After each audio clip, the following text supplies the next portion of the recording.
जब भरी महफिल में पीएम मोदी को परोसी गई शराब, पहले किया चीयर्स फिर किया ऐसा काम, हो जाएंगे मुरीद। इमैनुअल मैक्रों ने अगर बाइडेन को किया होता फोन, चल जाता पता मोदी को शराब नहीं कौन सी ड्रिंक देनी है। नेहरू अटल के जमाने में आती थी विदेशी शराब, पर मोदी योगी के दौर में विदेशी भी बनाने लगे स्वदेशी ड्रिंक।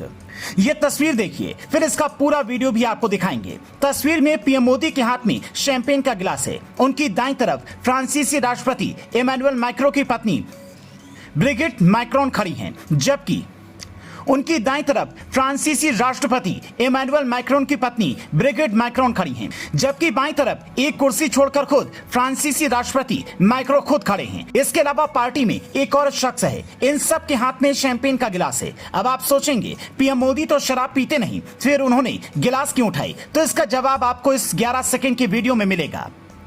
जब सब लोग गिलास उठाते हैं तो पीएम मोदी भी उठा लेते हैं, उसके बाद सब चीयर्स करते हैं तो पीएम मोदी भी करते हैं, लेकिन जैसे ही सब पीना शुरू करते हैं पीएम मोदी उस गिलास को पकड़े रहते हैं, और जब सब गिलास रखने लगते हैं तो पीएम मोदी भी रख देते हैं, जिसका मतलब ये हुआ कि आपकी पार्टी का सम्मान है, आपसे दोस्ती भी है, पर दोस्ती के चक्कर में हम इन चीजों को कभी हाथ नहीं लगाएंगे जिसकी इज्जत हमारी संस्कृति और संस्कार हमें नहीं देते।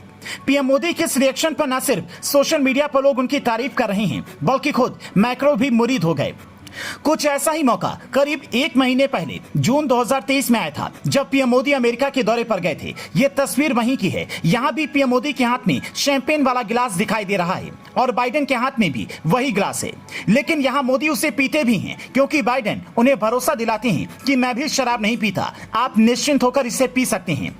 इसमें जिंजर एल है। हो सकता है आप सोचे ये क्या नई बला है, तो पहले जान लीजिए पीएम मोदी जो जिंजर एल पीते हैं वो क्या होती है, फिर बताते हैं मोदी योगी के दौर में कैसे विदेशी भी स्वदेशी ड्रिंक बनाने लगे हैं। जिंजर एल को 2 तरीके से बनाया जाता है। पहला तरीका तो ये है कि जिंजर यानी कि अदरक से इसका रस निकालकर उससे कार्बोनेट पानी और मीठे मिश्रण के साथ मिलाया जाता है, जबकि दूसरा तरीका ये है कि जिंजर रूट से बने पाउडर को पानी और फलों के रस के साथ मिलाया जाता है। उसके बाद इन्हें ठंडा करके परोसा जाता है। मतलब विदेशी पार्टियों में अब अदरक वाला ड्रिंक चलने लगा है, और यही नेताओं का फर्क है कि सुब्रमण्यम स्वामी जैसे नेता कभी खुलकर कहते थे कि अटल बिहारी वाजपेयी विदेशी शराब पीते हैं। नेहरू के बारे में यह जग जाहिर है कि वो शराब के बड़े शौकीन थे। कई राज्यों के मुख्यमंत्री, सांसद, विधायक सब आपको इसके शौकीन मिल जाएंगे और पार्टी के नाम पर धड़ल्ले से इसका सेवन करते हैं।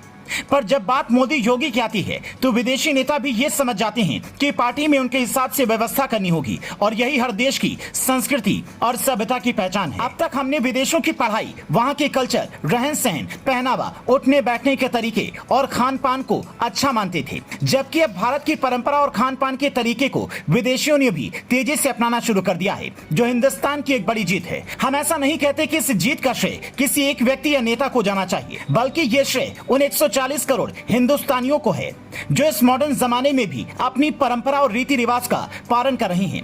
आप इस तस्वीर पर क्या कहेंगे, हमें कमेंट में जरूर बताएं, और ऐसी तस्वीरों को समाज के उन लोगों तक जरूर पहुंचाएं जो ये कहते हैं कि दोस्तों के साथ बैठ गया तो पी ली। Bureau report, leading Bharat TV.